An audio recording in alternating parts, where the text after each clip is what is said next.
Lions, and happy Saturday. That's right, my God, it's Saturday. Why are you hearing my voice on Saturday? Well, because we have pledged to do more content during these coronavirus times, and I've got a lot more time at home, so I may as well. And one thing I did was a live stream with my friend Mike Brancatelli, former co-host of Part of the Problem with Dave Smith, current host of the Mikeadelic podcast, and we hopped on our Facebook live stream for about an hour. I'm going to be doing more of these over the coming weeks, so if you're not following our Facebook page, facebook.com/Lions of Liberty, be sure to follow that, and you'll hear that conversation in just a minute. But first, I want to remind you that we are working with our friends at DonorSee. DonorSee is an amazing app where you can directly see how you're helping people all around the world, and they are really focusing on helping affected areas that are in poorer countries, people that are affected not just by lack of ventilators, lack of normal medical care even, but if those countries do get hit hard, they're going to be in a lot of trouble. And at the same time, there are a lot of effects of just the lockdowns, people not being able to gather, not being able to get hand sanitizer, and this stuff really affects these much poorer countries in an exponentially more significant way than they do us here in the first world, as they say. And we will be contributing 10% of our Patreon earnings through at least March and April to this project. You can find more about what they are doing over at donorsee.com/coronavirus, and of course, to check out our Patreon and get access to all of our bonus content, be sure to check us out on Patreon at patreon.com/Lions of Liberty. Enjoy the show, kids. Welcome to the Lions of Liberty podcast. Here's your host, your guide, your shining beacon of liberty, Mark Claire.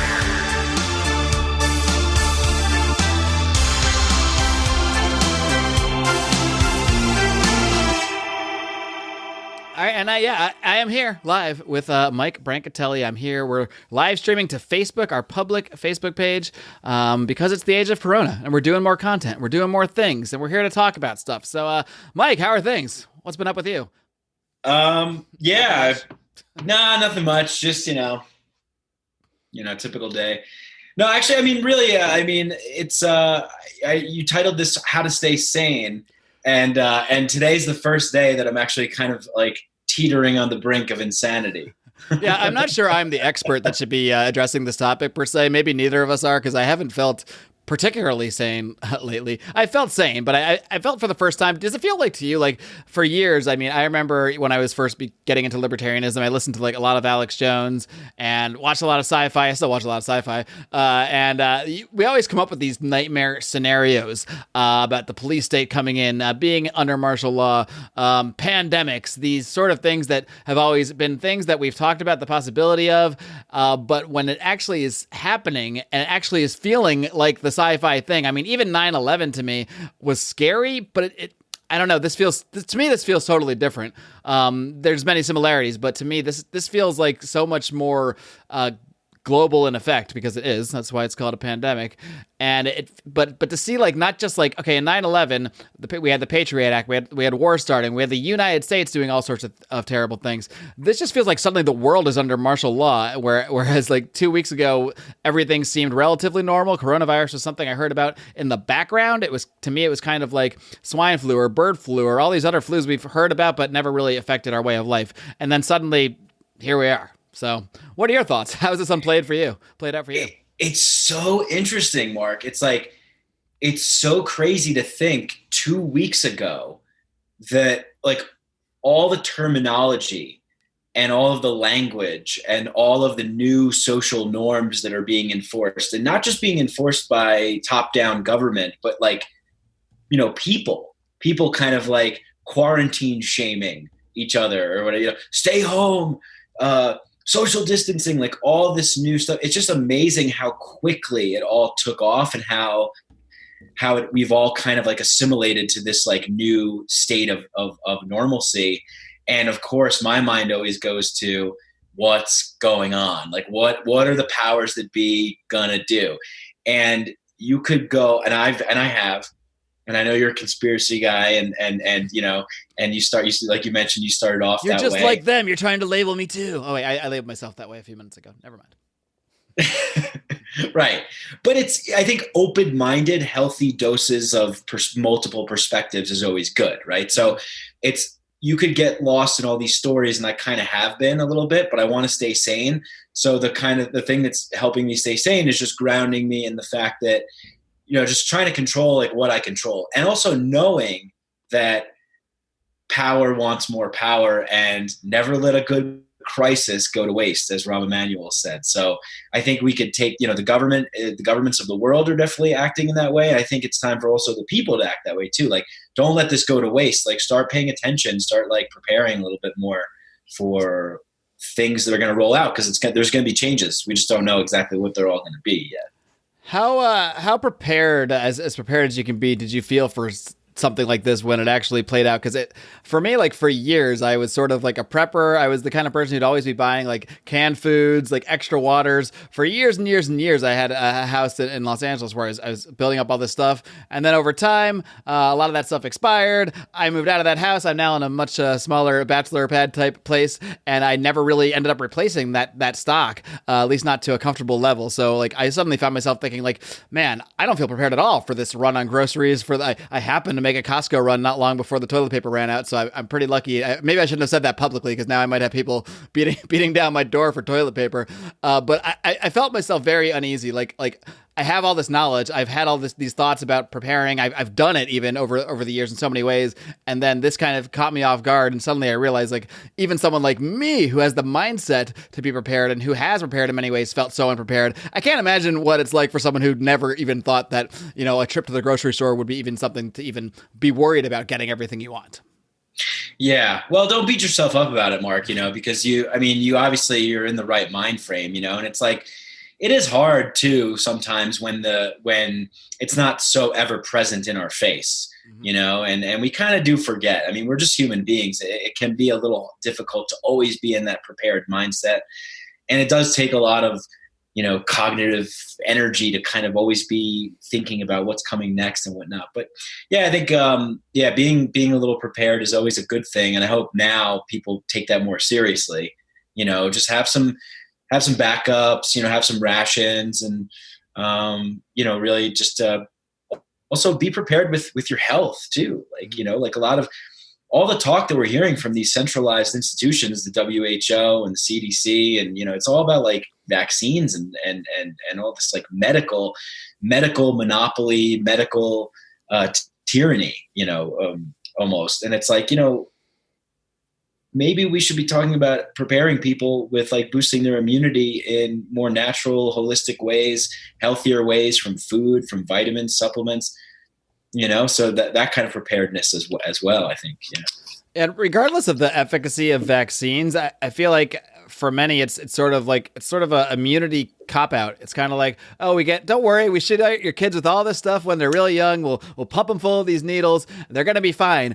Instead of having a conversation about like how to keep a strong immune system, instead of having a conversation about how things you can do with your body to make it stronger, why regular exercise, regular sunlight can help build up your immune system. Because either way, I mean, I think building up the body's natural immunity, let's just presume your body is capable of doing that. Obviously, there are people that have illnesses and diseases that don't let them operate in the normal way.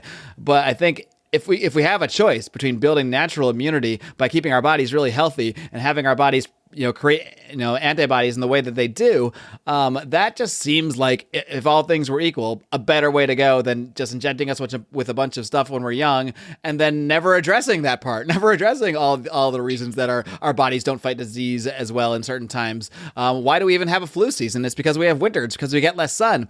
I mean, and I'm going to go on rants all over the place because that's the nature of this thing. We have no sun. But I mean, what really hit me and frightened me a bit was when I saw recently here in LA, once everybody was shut down, because everybody here works in works in TV production, which doesn't exist anymore, or works as like an actor who in their free time works in a restaurant or a bar. I mean, this is like hardly everybody I know is affected by this in some way. So people were flooding the outdoors. It was like the only thing we're allowed to do. So let's go to the trails, let's go hiking, let's go to the beaches. And to me, that's like the healthiest thing you can do is be outside. I mean, getting sun, at least keeping your body happy, keeping your mind happy. And then because they were upset that people were crowding these places because there was more people than usual, of course, because nobody's working, they decided these were now mass gatherings, and they closed the parking lots of the beaches. They closed all the trails. So now what are we supposed to do? Now we're supposed to just stay inside. We can't even go enjoy nature and do the one thing that is like one of the most healthiest things we could do right now, which is be out, be in the sun, get in touch with nature. Instead, we just have to, I guess, stay inside, locked inside all day. I mean, I'm not doing that. I'm taking my dogs for walks and getting outside. But all the places I really want to go, I'm not even supposed to go to now. It's just like the healthiest thing I can think of to do is to be outside and be in nature as much as possible right now. And it's the one thing they're trying to discourage people from doing as much. I mean, especially because even just looking at the science of the virus, I mean, it doesn't live as much outside. It thrives more in indoor areas. So if people are staying packed inside, if one person happens to bring that virus in and they're all staying inside, that might actually be worse than if they all just went outside and spent the day outside frolicking around. Yeah. I think the format of this is we're each going to rant and occasionally pause for breath, and that's when the other person can step in with their thoughts. Sounds good to me, Mark. Yeah. Yeah, you make some great points there, man. And it's like, it really is, if we weren't already living in a socially isolated and dependent world, we've already been kind of pushed into our own little cages and separated from community and connection and relying upon the information, wisdom, help, and support of neighbors and friends and each other. And rather, we've been living in this world where we become dependent on centralized authority, whether it be government or Amazon.com or, central banks or whoever, the pharmaceutical industry, the medical monopoly, the CDC and the World Health Organization, these places with all their experts and all their wisdom is, it really, it's like encouraging people to alienate themselves from their own body, their bodily autonomy, their sovereignty. And that can't be good. You know what's best for you. You know when you feel healthy. You know when you feel good. You know when you feel like things are aligned, and people are so afraid now that they're willing to trade their liberty for safety and security, right? As the old line goes. And that's it's a dangerous thing, because it's not like you said, I'm not what I think you said, you're not anti-vax or right? I don't know if I said that I am or not. I don't know. I'll be honest. This is one area where my opinion is constantly evolving as I learn more and more. I would say I've definitely become very personally, like, I'm not interested in taking a vaccine, like for myself. Like, in my mind, I have weighed the risks and benefits, and I don't want to put that in my body when I feel like I do have a relatively healthy immune system. Now, if I go and travel to some country in Africa and there's something specific in that place, I might do more research into that specific vaccine and that specific disease and rethink that. And of course, If I have children, then I will rethink that in a totally different way. So, I would call myself for medical freedom in every way, including taking vaccines or not taking vaccines. I guess that's where I would stand politically, right now. Yeah, I think I agree with you, because and I think that it's really about having the freedom to choose, right? And having that choice, really, we would become the tyrants if we told people you're no longer allowed to take vaccines. I would never be able to support that politically, even if I did think they were dangerous. Even if just like hard drugs, just like heroin, I think it's pretty dangerous. I would discourage you to take it. I'm not going to advocate for it to be criminalized for you to go into prison for it. So I would never advocate that for vaccines, even if I felt 100% sure that vaccines were dangerous for everybody that took them. I would still say, well, I don't think it should. Here's why. But I would never want to criminalize that, just like anything else. Right. Yeah. And I think it's like, I'm a psychedelic guy. And so, come on, really? What's your podcast called again? It's called Mike staying straight in the lane. That's what. It's called Mike Sober. No. Yeah, but so it's kind of like almost choose your own reality. Like if you really are in this kind of social, isolated, germaphobe, freak out mentality world where you completely are convinced that everyone should have vaccines, we should have mandatory ones and all this kind of stuff, then that kind of shapes the narrative of your belief system, which reinforces your actual reality, and it'll probably work for you. It'll probably be okay for you, but really it's all about having the choice. And like you said, I think going outside and getting in the sun, that's the way to stay sane. That's the way to stay healthy. I was at the park yesterday. Everybody was like, that's the surreal thing about this. The really eerie thing about this is that it's not like you're going outside and seeing people exploding. You know what I mean? Right. And it's interesting because it's sort of like, if that was the case, I think we would all be kind of like unified and be like, yeah, this is crazy. We need to stop this no matter what. This is not how I pictured like the zombie apocalypse pandemic playing out at all, where the biggest problem is that there's just not enough toilet paper. Right. Like, yeah. but no one's like eating brains or throwing up or on the street, like all these things that I would have pictured in a worst case, horrible apocalyptic scenario. No, it's just that, no, we can't get that much toilet paper. That's it. I know. And it's so crazy. Like, why was toilet paper the first thing that people think of? People are just like, oh man, I'm going to be at home. I'm going to be shitting a lot. Yeah. My first thing was like, do I have enough water? Do I have enough food? Have I thought of all the things? Like, I don't know. I'll think about what to wipe my butt with later, as long as I have stuff to put in my body to later. I don't want to get too graphic here, but you know where I'm going. I understand. Yeah. To me, these are different level problems, but I guess for everyone else, it was like, screw food. Like, we need to wipe our butts in the most comfortable way possible. So let's go. Yeah, it's interesting. The toilet paper market really took a shot up. It's people talking about the markets and how they're like, well, what's going on in the economy right now. I mean, it's all driven by people. It's all driven by our fears, by our hysteria, by our panic. What the actions that people are willing to take or not take.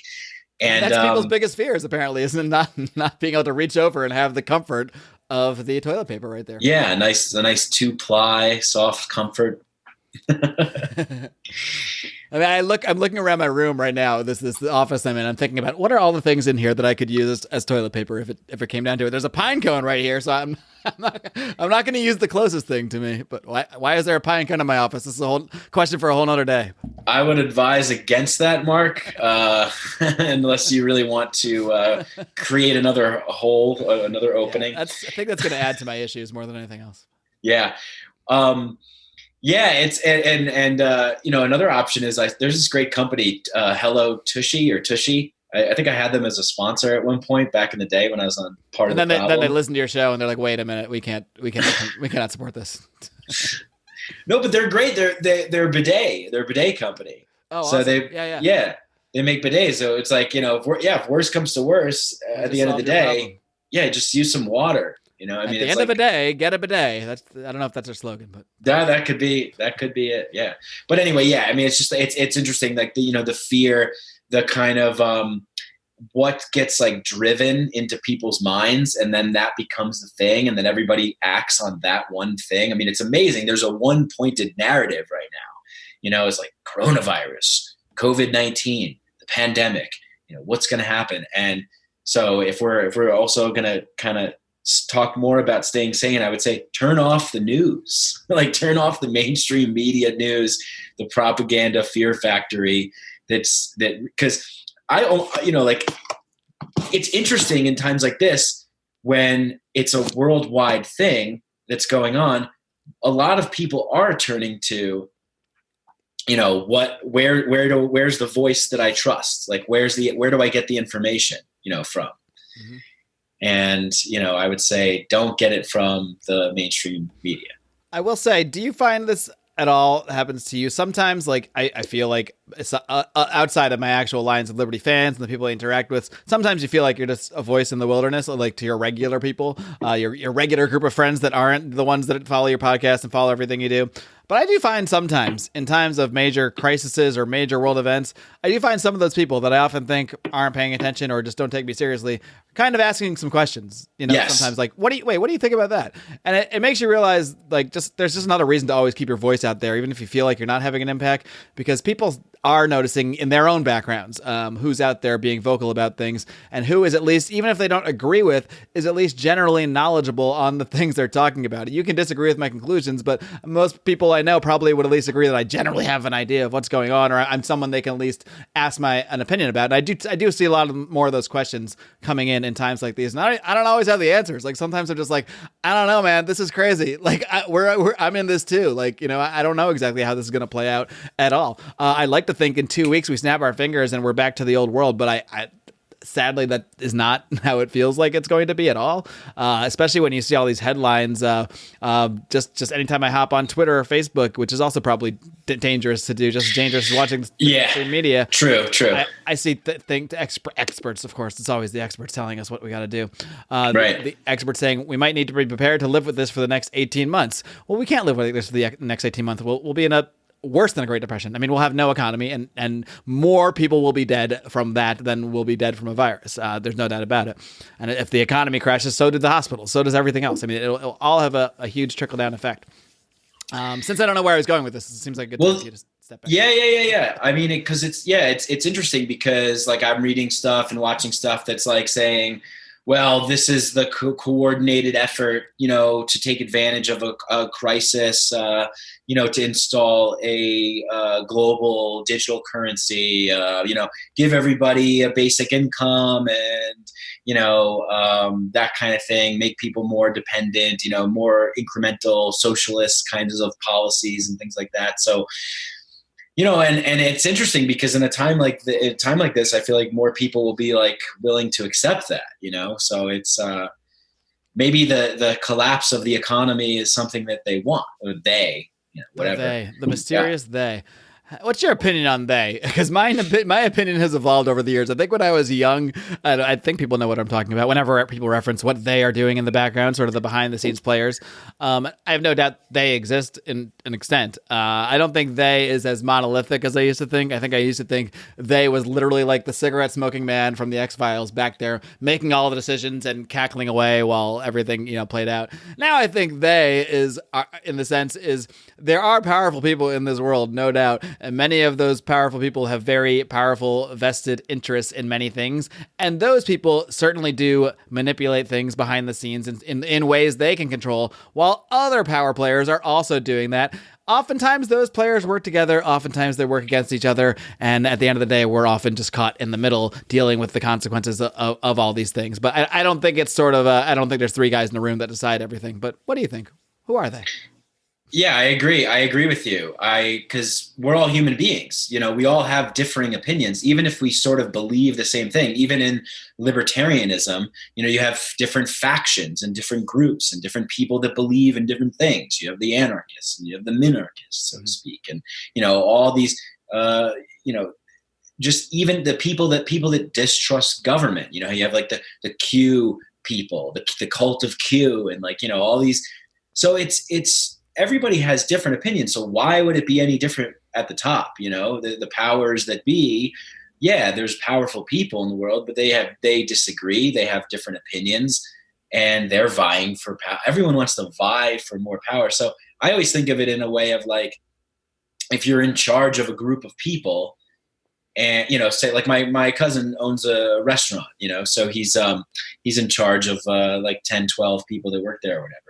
And he's always like, man, it's so hard to find good help. It's so hard to get people to listen and like do things the right way. He tells me that. So I was like, well, what would be the best thing possible if you're a person of power and control and you have influence over others? It would be to just get people to do what you want them to do and just not cause too much trouble. Mm-hmm. So that's what I look at is like any, like I think you mentioned like incentives or the value, like how they organize and things. And it's right. Yeah. I mean, it just makes sense. It's just like the goal isn't like, I don't think it's to kill a bunch of people. I think it's just get people to stop being just get people to be more obedient. Right. How conspiracy do we want to go on this? That's the question. Let's find out. Let's find out by giving it a shot. Cause I don't know. I've seen a range of thoughts from people thinking it's not even a real virus at all, to the other extreme where it is exactly what the media says it is, and we need to do exactly what the media says, or what the governments are saying. I don't know. I probably fall somewhere in the middle right now.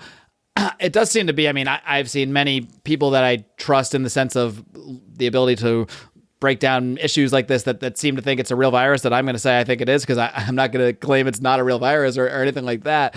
I guess my suspicion comes less on the fact that whether it's a real virus or not, and more on the fact of how much is the real threat, to whatever extent that might be being played up by certain aspects of the they, so to speak, to perhaps enact things. I mean, this is even it's here for plain sight. I mean, it's not even a conspiracy theory. This is true. You can just look at the coronavirus stimulus bill they were just trying to push through. If it was really this important, this scary of a thing, and the most pressing issue of our time, the bill would only be about that. Instead, both parties, depending on who your friends are associated with, they think it's one side or the other, but both parties fought to insert all sorts of garbage into this thing before it passed, because whenever there's a big crisis like this, you're going to be called heartless and whatever if you don't vote for the thing. So they know once it's up for a vote, everyone has to vote for it. I'm sure maybe there'll be one or two holdouts, but for the most part, stuff like this in a quote-unquote time of crisis, just like after 9/11, just like after the financial crisis, it's going through. So they're going to get in every damn thing they want, which tells you what is the real importance here. Like, is it really just helping people that are affected by the virus, or is the important thing getting these power structures in place and these added laws or whatever else we wanted to get in there in place now that we have the chance to do it? I mean, Democrats tried to put like half the new Green Deal just into the coronavirus bill. I mean, some of the stuff they're trying to do is crazy. The bill was just passed, I believe, and I don't know exactly what's in it, but I know it's a bunch of garbage. There might be some small amount that's going to people for supposed relief, but as we know, even that is just money they're making up out of thin air. That's going to end up devaluing the currency and all of these other terrible things. And I'll call that complete rant for now. Again, and we're the just tagging out here. Yeah, tap out. Yeah, the DOJ wants to suspend constitutional rights too. Like the Department of Justice has secretly asked the Congress for the ability to detain arrested people indefinitely. Right, like just all these. There's all these opportunities. Opportunistic. That could be the name of your toilet paper company. Opportunities. Yeah, I mean, opportunists is what I was going to say, or opportunities for them. But yeah, man. I mean, it is. This is like a new kind of 9/11, like a global 9/11 event. I mean, it's like, you just see all this stuff coming out of the woodwork, and anybody that thinks that the government is doing anything to protect us or cares about the people by any measure whatsoever, is insane, in my opinion. It's like they look at more ways to get the things that they want to get done. That's really all that it is. And people are talking about Cuomo right now in New York. They're like, oh, he's doing such a good job. Oh, Cuomo should be. I mean, yeah, he wants the votes. He wants the power. He wants the respect. That's all these people want. That's why they get into politics in the first place, because they go, I can be a leader. I can tell people what to do. That leads me even further down the conspiracy angle, because now, not that I think the coronavirus was invented to promote Governor Cuomo, but I think that there does seem to be this suddenly out of nowhere media drumbeat to call this guy such a great leader. And now at the same time, even Joe Biden, I don't know if you've seen this at all, but there's one or two clips where Joe Biden himself is saying, maybe I shouldn't be the nominee. He is referencing this idea that he might not be the one. And it's like, wait a minute, you've basically been anointed by the DNC, and everyone, even Tulsi Gabbard and Bernie Sanders are getting behind you. And so why are you making whispers that maybe you shouldn't be the nominee? And then suddenly at the same time, we're hearing all this rumblings about Cuomo being a great leader. I don't know. Maybe I'm thinking too deep into this, but when I see a drumbeat of any kind or in the media, I always start to think to myself, what's actually going on here? Yeah. Well, yeah, obviously, right? I mean, it is.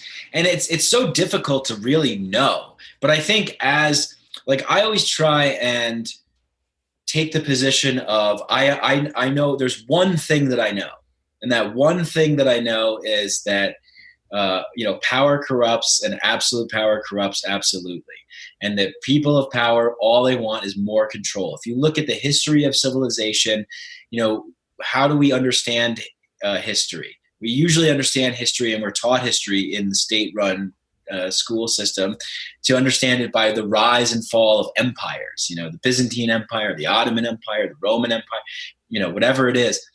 So I always just look at, I always just try and come back to that place, because you can get lost in the weeds with all going down all these little paths. But I think if you understand one fundamental truth, it no longer becomes like a conspiracy. That's kind of the fundamental truth and the fundamental true nature of humanity. Right. Well, I'm curious how this has played out specifically, like in Colorado. What kind of legal orders are you actually under right now? Is it similar to here, where basically most businesses that are not deemed essential are shut down? Yeah. So it went into effect yesterday at 5 p.m. So they said that parks are gonna remain open, but For now, wait till they get crowded, and then they change their mind like they did here in LA. right, because they're like police will be enforcing social distancing policies. I'm like, that sounds really weird, That like feels really creepy. eerie. Like, and if you're talking to a group of your friends, are the cops gonna come up and like push you guys away? Like, so you're 6 feet away, 6 feet Right. away. I mean, it's like a joke, but also like I could see it going that way if it becomes this thing that's. What I'm really scared of, this becomes something that is, because it's this invisible thing, we can always, the flu season never goes away. So there's always going to be either this coronavirus or other coronaviruses or other viruses that keep coming back. Whether it's this one or a new one. So it feels like this is this excuse that can always be used to do these things, to lock people down, to keep them apart, to keep humanity from interacting with each other. And that's my bigger fear longer term, is what's going to happen to people who suddenly, like for many people, like human interaction is the thing that keeps them going. It's the thing that, I mean, I'm really afraid of like how many like suicides are we going to see, or people that suddenly lose contact with the world. I mean, yeah, we can all hop on Zoom calls and hop on Facebook for now. Who knows when we start getting deplatformed for talking about coronavirus conspiracies too much or what have you. Yeah, man. Yeah, I know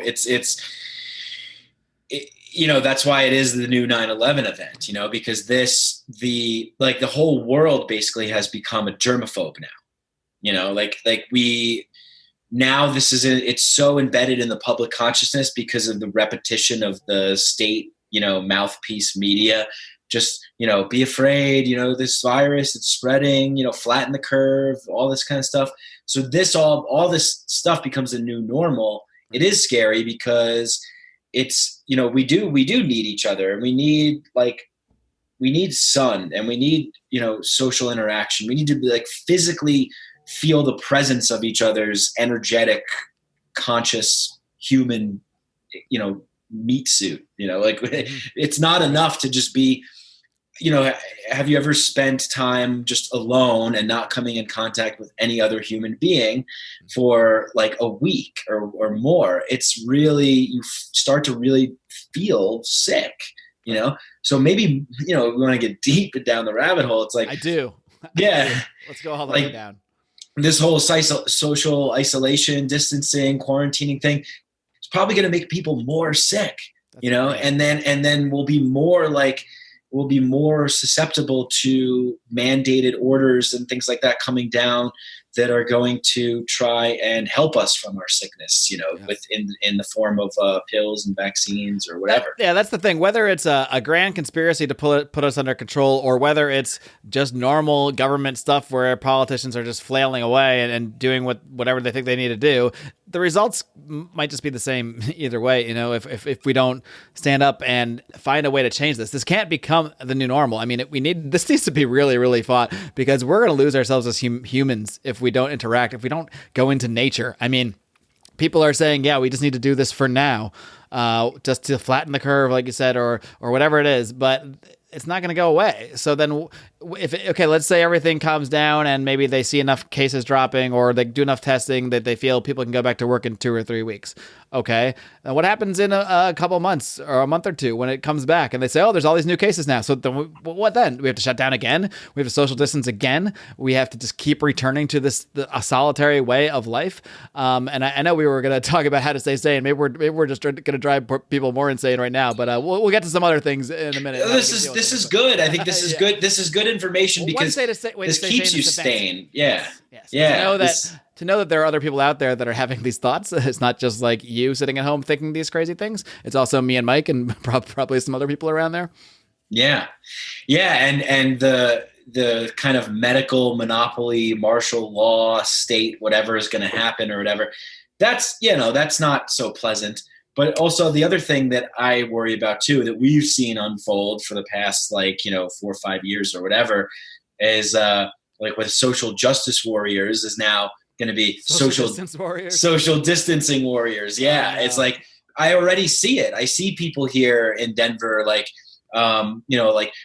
go home, stay home, like get the fuck out of here, like, quarantine, like shut up, like, I want martial law, like I want people to go, like order the guns, tell them to come here with the tanks and the guns. And You've order heard people say home. those actual words? I have, yes. That is scary. It is scary because people are so scared that they want to prevent the spread of this disease or virus or whatever. Yeah, that they're willing to accept anything, Yeah, and I think one of the hardest things is if you question the narrative at all, or not even just the narrative, but the actions, the reactions to it at all, people will just lump you in with, well, you don't care about old people. You don't. I mean, my mom's had pneumonia and is definitely in the category of people that would be way more susceptible to having problems with this virus. So believe me, I don't want anybody to die. I don't want anybody extra to be sick. But at the same time, I think you can achieve a lot of keeping people safe and keeping people quarantined, people that are at risk, testing people, making sure that people are doing things smartly without shutting down our entire society, without telling people we now have to maintain a 6-foot distance. I mean, and I see it seeping into the culture. Like even before any of these orders came down, we already had the joke like at work with like, oh, it's the Corona bump and we just do an elbow now. But now I'm starting to think like, is that where it's going? Is hugging going to be banned? Are we allowed to hug people in the future in this new world? Are we allowed to show up and show affection for people? Are we allowed to be at a party and dance closely with someone? I mean, all these normal kind of things that are so healthy for us in the sense of interacting with humans and just being a human, are these now going to become not just things that are maybe frowned upon? Maybe they'll be illegal. Like, I don't know, because that is that really is the logical conclusion of what they're saying about this stuff. I mean, and there's viruses and things all around us all the time and bacteria. And yeah, I think people should make a lot of efforts. We're probably, as a society, should make more efforts to stay more clean and not visit older people when we have a flu or when we have even a little cold. I think there's a lot of lessons we could take from this stuff on a voluntary basis. But there's one thing to learn lessons, and there's another thing to forcefully reshape society into this socially distanced thing where we all just have to remain in our little cubes, do whatever work we can now do. All my work used to be with television production and live events, none of which exists currently. So so now maybe this is my life, podcasting, which is maybe it's one of those Twilight Zone dreams, because I've dreamed of like a life where all I have to do is podcast all the time. So maybe it's one of those Twilight Zone deals with the devil. Like, okay, you want that? All right, well here you go. You got it. Mark Claire wished to wake up in a world where all he did was podcast. Little did he know he'd be stuck in his house forever. Yeah. Yeah.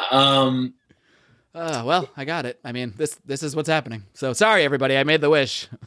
I didn't know this would happen. You bring up such good points there, Mark, because it's like, we take it for granted, the compassion, the connection that we have with each other, friends, lovers, partners, relationships, all that kind of stuff. It's really physical touch and physical being in the presence of other people and showing affection for other people. Really, this is if you want to break it down to this kind of level, it's like the war of fear against love. Like, the fear paradigm is overtaking and separating the people and keeping us distant and isolated, which does make people sick and does make people feel like alone and depressed and in dark places, because we really do need to spread the love and share the love. And it sounds cheesy or cliche, but it really is. Everybody out there has somebody that they love, somebody that they want to give affection to, somebody they want to hug, somebody they want to kiss. So yeah, now, I mean, if you're single, like dating, that's like, what I was just gonna say. Like, are you allowed to date anymore? I know, right? It's hope you were weird. shacked up before this. Otherwise, I guess you got to be celibate now, right? I mean, yeah, it's like you ever see Demolition Man? Yeah, of course. So like, when they sit down to have sex, or there's no physical, they go to high five and they're like right. this. So that's, I mean, and there's only one restaurant, it's Taco Bell. That's the other thing, like the economic. You have to do drive-through only because you can't interact with human beings, and a robot's gonna have to hand you the food that you order on the thing. Yeah, totally. And that's the other thing too, is like the kind of what's happening to all the local mom and pop shop businesses, the, startup entrepreneur people that are, have a little shop in town. They want people to come, now who knows what's going to happen? These places are going to get crushed. That's the other aspect of this. That's the economic aspect. That whether it's just because it's the way things are going to play out economically, or whether you want to buy into the conspiracy side of it, I think the result might be the same. I mean, you shut down small businesses for even 2 to 3 weeks. A lot of those businesses don't even have 2 to 3 weeks worth of cash. I mean, so they're at least not employing their employees if they're even staying in business. They might have to go under completely. So even if this comes back in 2, 3, 4 weeks, you might have seen so many small businesses go under, so many people that work for them lose their jobs. Now, who do they have to turn to? Well, who's left? Guess what? Amazon's expanding. Walmart's expanding, and I'm not really an anti-big corporation person per se, as long as they're doing it in the voluntary way. But when it happens this way, it feels worse. When it happens because the government is shutting everything down, and then when we spring back up, the only ones powerful enough to survive are going to be these giant corporations. And now everyone left will just have to go beg to them for a job, and then Right. we do find ourselves in the dystopian future, in that world where it's hard for libertarians to argue on straight individual property rights because these corporations are literally end up really controlling the world, not just in the way that a lot of people say they do, without much necessary evidence. But I mean, when it comes down to when all small businesses go under because this keeps happening, and what if this happens once a year? Like, small businesses can't exist through this once a year, even let alone for 18 months, let alone twice a year. I mean, if this becomes a new normal, it will be very, very hard to be a smaller business, and you will only see larger corporations run things. I don't see any other way for it to play out. Yeah, it's just, I'm with you too. Like, I'm not like anti, like I use Amazon Prime. Like, I love it. It's great. It's convenient, I used to get my groceries from them, but in the last 2 weeks, at least here, you can't get any. Every time you go on, it says no delivery windows are open. Yeah, which is weird because you would think that would be something that they could offer. I can still order random things from regular Amazon, but it's the delivery app. They go to the grocery stores and get the stuff. So I don't know if it's a supply issue or just so many people are now trying to get delivery because they don't want to go to a store.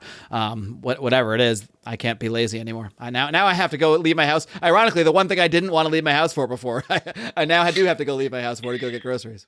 Yeah, isn't that so weird? I saw a meme someone put up that was like, government like issue, says like social distance, everybody follow the orders of social distancing. And then you see a picture of like a crowded supermarket and everyone's like on top of each other. Like, I went to the supermarket a couple days ago. Like, people were like, like leaning over to get people were not right. People were all together in the supermarket. So it's like, what's going on here? Like, we're being told to social distance and isolate. Yeah, like, I can't go on a trail hiking out here now, but I can go like get in line with a bunch of people with all our groceries that we're all like breathing next to each other inside a building. So why is that good? How is that good? How does that make sense? It's like these weird like exceptions that happen. Like, we're like, it's like, oh, it's okay to do this now, just for this short period of time. Like, I always go back to like whatever like now they're delivering cocktails and beer and things like that. It's like, yeah, like, why couldn't we just always do that? If we can get cocktails in a crisis to go, why can't we get them in regular times as well? Exactly. Yeah, exactly. So, really calling into question all these absurd rules and laws. Like, I hope that's what I hope in this time of trying to stay sane by paying attention to like what's happening and what's going on and trying to add up like what makes sense and what doesn't make sense, and that things like that don't make sense. Like, I remember in New York this one time where the stop and frisk thing was going on and the police were like, they weren't now it's going to be stop and distance. Stop and distance. Yeah they're going to measure how far from your friends you're walking. Nope, that's only 5'10" 2 more inches, come on. And oh man. But the New York the police commissioner issued like a statement saying like, and it was in all the papers and stuff, it was like, because of what's going on right now, and they weren't on strike, but it was like some kind of like limited thing the police were engaging in. We're only going to make necessary arrests, absolutely necessary arrests, right? Wait a second. Isn't arrests already supposed to only be when it's so necessary that we have to put you in handcuffs because we have no choice? Shouldn't that already be what it is?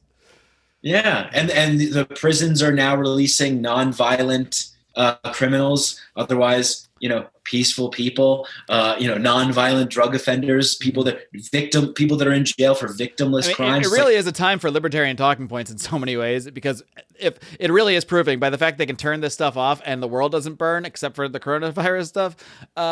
Why don't we just live this way normally, not the social distancing way? Why don't we allow cocktails to be taken out? Why don't we allow private companies to create tests for things and send them at home to people? I mean, the FDA just said they're not going to allow these at-home testing kits. They don't even question that they work. They just don't think people should be allowed to get their own tests. It's for just that reason. I mean, it's crazy. Meanwhile, if you really believe this is when the conspiracy thing kicks back in. If you really believe this virus is the worst thing in the world and that we all need to stop each other from transmitting it, you should want everyone to get a test in their hands like as soon as possible. I mean, now there might be an issue with false positives too. I've heard a little bit about that. Some people get false positives. Either they never develop the virus or they later get a test and they don't test positive and nothing ever happens. So it's hard to even say. Maybe there is a legitimate concern, not from the FDA. I don't think that their concerns are legitimate, but in general, that maybe some people will get false positive and then overwhelm the system just going to their doctors. But I mean, right now they're telling people not to even go to an emergency room if you think you have corona, or don't go to a hospital, which to me makes sense, because if you do have it, you're going to give it to other people there. And if you don't have it, you might get it from someone there. So just stay away altogether, unless you really need a ventilator or serious medical attention. Right. Yeah. And I'm even hearing from a couple different sources that I've been looking into. Mike Brank's sources, finally. Yeah. I was wondering where we're going to get to those. Well, a couple. Yeah. It's not like I have I wish I had. You got some CIA sources. Guys, don't you? Come on. That'd be great.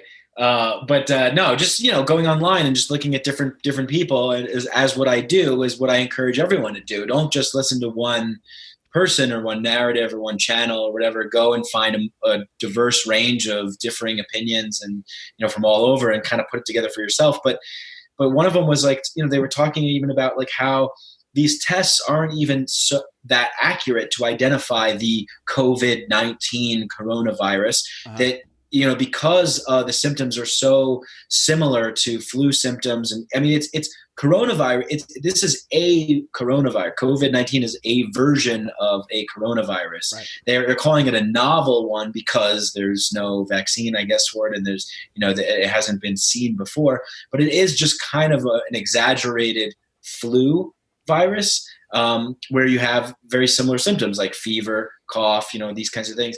So it is. They're saying that they're really just kind of issuing check marks to people, even if they're just testing for. So they don't really know. They're not 100%. You could have some different coronavirus that maybe somehow comes up, and they just say, okay, well that was this coronavirus or what have you. Who knows? Right. Yeah. And did you see the Bloomberg article that was put out that said 99% of people in Italy who tested for coronavirus had pre-existing conditions and pre-existing health issues, right. And on most of those people were 65 years and older, and it's Italy. All they're doing is, eating, pasta and smoking cigarettes. Right. So they eat pasta, smoke cigarettes. They all live with their, a lot of people in Italy live with, I think it's one of the oldest countries in the world. A large percentage of their population is over 65, like you said. And then a lot of those families live together. So if there is a virus spreading around quickly, it's going to really get to the old elderly very quickly, because they all live with the elderly and interact with the elderly a lot more than our population does. So it makes sense that, plus they have a nationalized, socialized health care system on top of that. So if you add all that together, they are the worst, to me, what seems like the recipe for the worst case scenario. Right. And it seems like they have been the worst case scenario, besides maybe just the initial outbreak in China.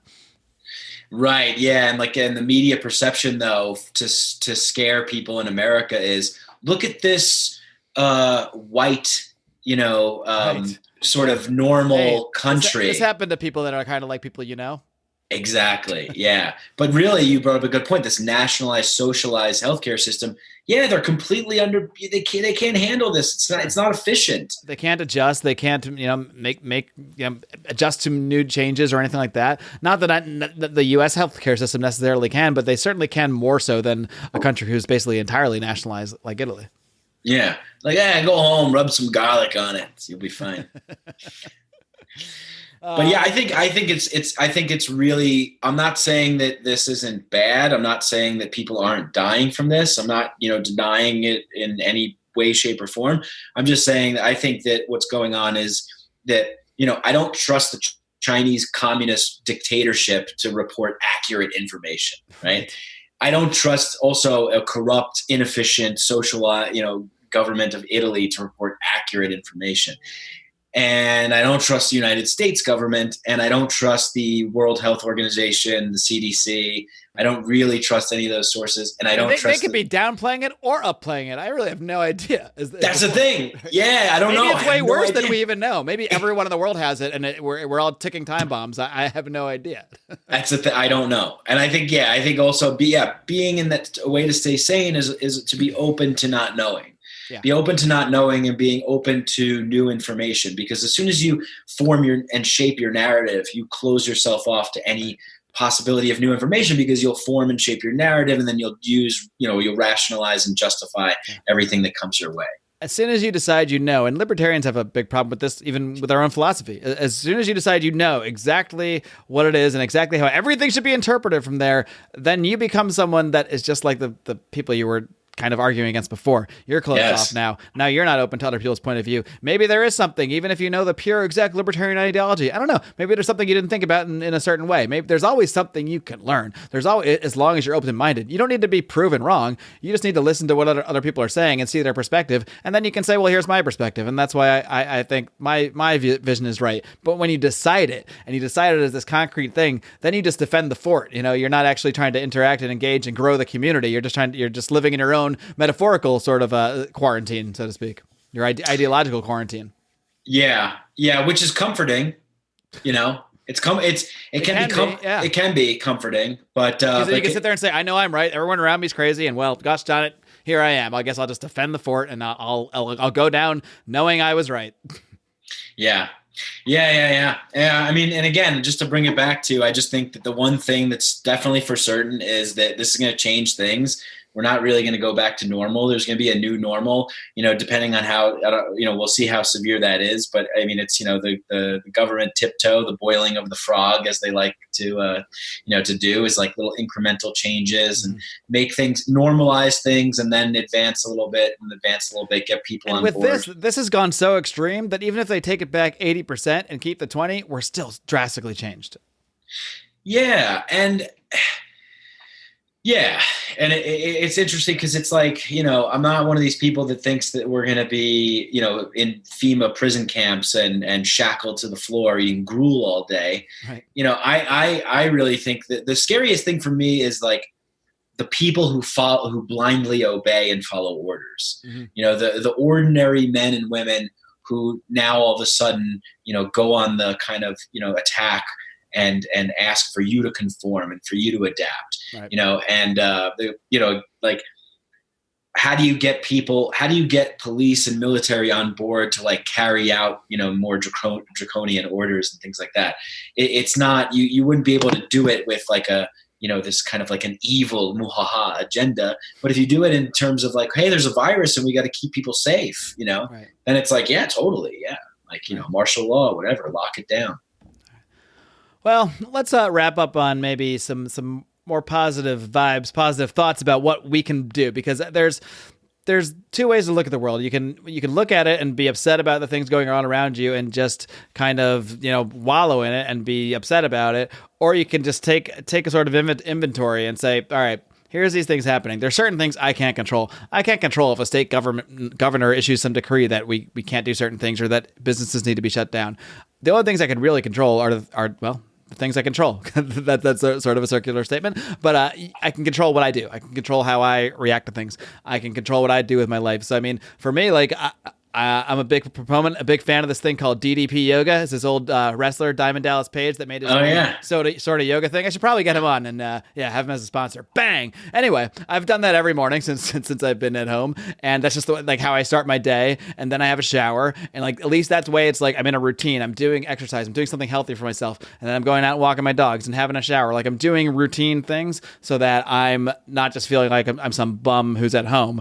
I'm working. I'm living a life. I'm having a process. I'm, doing things that are good for my body, things that maybe I didn't have as much time to do before. I might rush to work out before I go to work before. Now I can just get up and really give it what I want to give it. I can really get a full workout. I think things like that, getting into a routine and being productive. Like there's not a day I haven't been doing either a podcast or doing something with Lions of Liberty. And I also have like a whole bunch of other things I want to be doing as I get to them. I have skills I want to learn, skills I want to improve. And this is just the first week of me on lockdown. And I've already worked my way into starting a few new things. So I think if you are someone who's at home, now some people are at home with remote jobs, lucky for them. I'm at home I can't do my job anywhere else but on site. So I'm here just doing nothing right now. Not doing nothing. I'm doing all this other stuff, but it's my time. So my choice is I can either just be sad that I can't go to work and be upset, or I can take this opportunity the universe has given to me. This opportunity that it's like the Twilight Zone thing again. I've always wished, man, I just don't have enough time.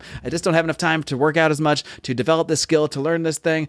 But I can't make that excuse anymore. Like now I have the time. That excuse is completely off the table. So if nothing else, use this time that we've been given or forced to take, whatever you want to call it, and develop yourself. Get yourself into a routine, get yourself healthier, get your body more able to, create its immune system, become a healthier person, get your mind better, maybe get into meditating if you've never done that before. Just try to improve yourself as much as you can, because that's what you can control. You can control what skills you learn. You can control your mind, your body, and the things you do with it. So those are my parting words to all our audiences out there, that, try to focus on the things we can control. Of course, you should still be a voice out there. I'm not saying we should completely distance from social media as well and give our opinions on things. I certainly do it as well, because I think it's important to be a voice in shaping these narratives, because we have to have alternative voices out there now more than ever, as long as we have to. That's another thing I do fear coming is all of these social media companies and organizations that work with governments to deplatform and censor people are going to use this as something that's so important that we just can't have misinformation out there.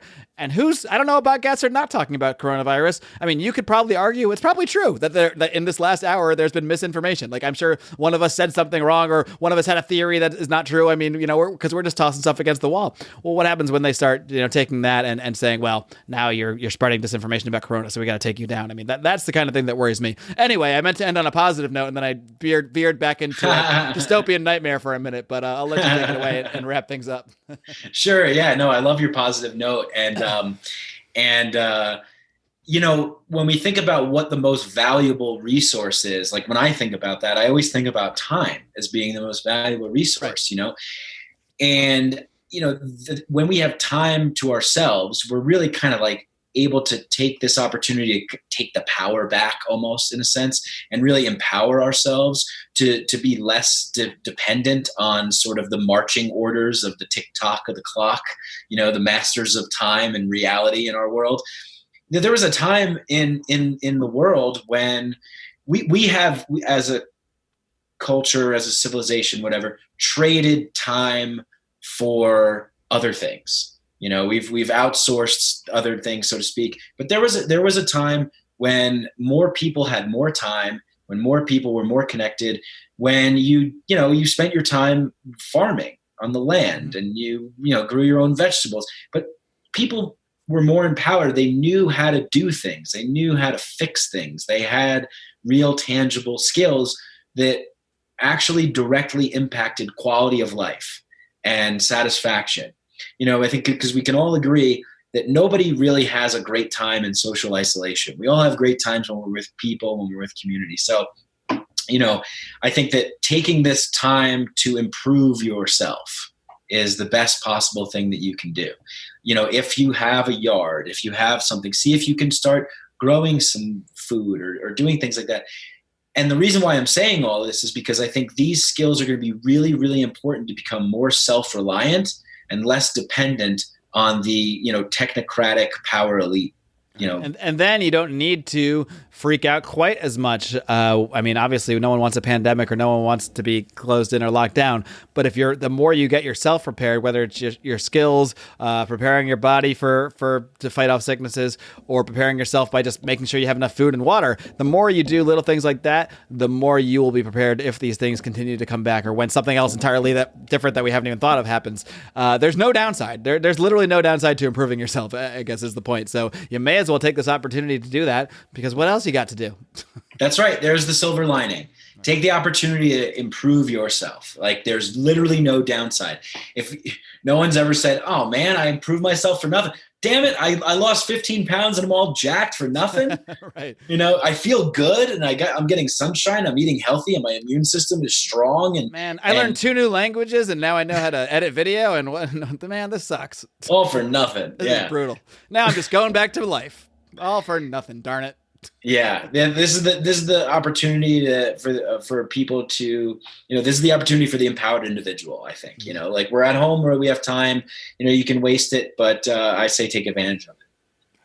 All right. Well, I think those are excellent parting words. Mike, it has been a blast. Thank you for joining me here live today. I hope people take something from our conversation, or if nothing else, it just distracts them from Corona for an hour, even though that's all we talked about. I guess it's not the best distraction from coronavirus, but Yeah. I like that we ended on a positive note. Mark, it's always a pleasure to talk with you. Thank you for having me on. It was awesome to be here. Thanks, Mike.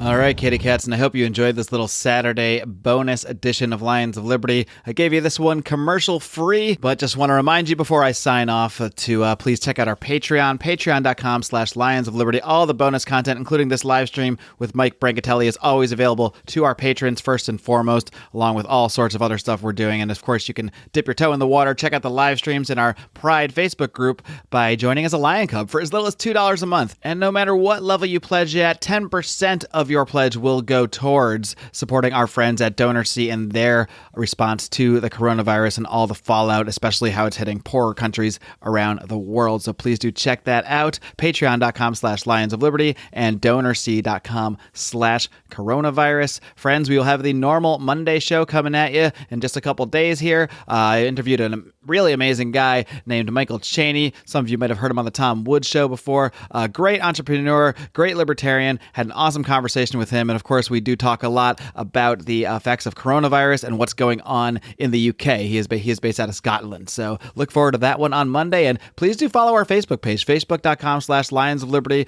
We usually keep a lot of the live streams we do behind the paywall, but during these times, I'm doing a lot of these for the public because we really just want to get the conversation going about this stuff. Try to help you guys stay sane, try to get you guys more and more content. And again, we can always use your support in doing so. So you can do that, of course, again, at patreon.com/Lions of Liberty. You can also check out lionsofliberty.com/donate to see how you can donate via various different cryptocurrencies. You can also send us some dough over PayPal, paypal.me/Lions of Liberty. We do really appreciate all of your support. Hope you guys enjoyed this little bonus show today. We'll be back on schedule on Monday. And until then, my friends, Live long and live free.